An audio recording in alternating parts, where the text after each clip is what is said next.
The strangest thing about Eli was not what he left unfinished. It was how many things there were. In his workshop, a chair with 3 legs. In his garden, a wall that stopped halfway across the yard for no visible reason.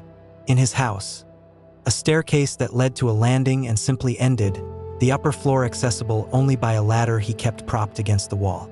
Visitors found the whole arrangement quietly maddening. Everything in Eli's life had the feeling of a sentence that stopped before the period arrived. He was not lazy. Anyone who spent a day watching him knew that. He worked constantly, starting things with great energy and considerable skill, bringing them to a point that was clearly close to completion, and then setting them down and beginning something else.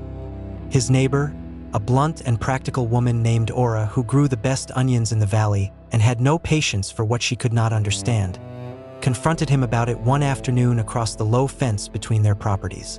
"The chair has had 3 legs for 6 months," she said. "I know," said Eli. "It is not a difficult job." "No," he agreed. "An hour's work, perhaps." "Then why?"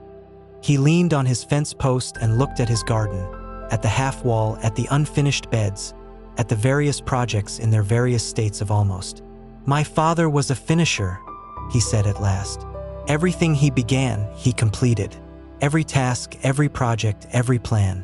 Finished and set aside and begun again." He paused. "He died with everything in order. Every debt paid, every shelf built, every corner of his life squared and complete. Ora waited. And at his burial, I could not think of a single thing he had been looking forward to." Eli said it quietly, without bitterness. As a simple observation, the way you note the weather. Everything was behind him. Everything was done. There was nothing he was still in the middle of.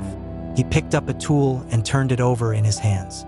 "I decided I would always be in the middle of something," he said. "That there would always be a reason to come back to the workshop in the morning." Ora looked at the 3-legged chair for a long moment. She thought about her own finished garden, her tidy house, her completed lists. She thought about the feeling she sometimes had, a feeling she had no name for, of looking around at everything in order and feeling not satisfied, but somehow emptied. She said nothing else that afternoon. But 2 weeks later, Eli noticed she had stopped halfway through laying new stones along her garden path. She had left the materials beside it in a neat pile. He did not mention it. He simply nodded when he saw her over the fence the next morning.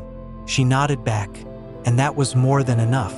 A life with something still to do is a life still leaning forward.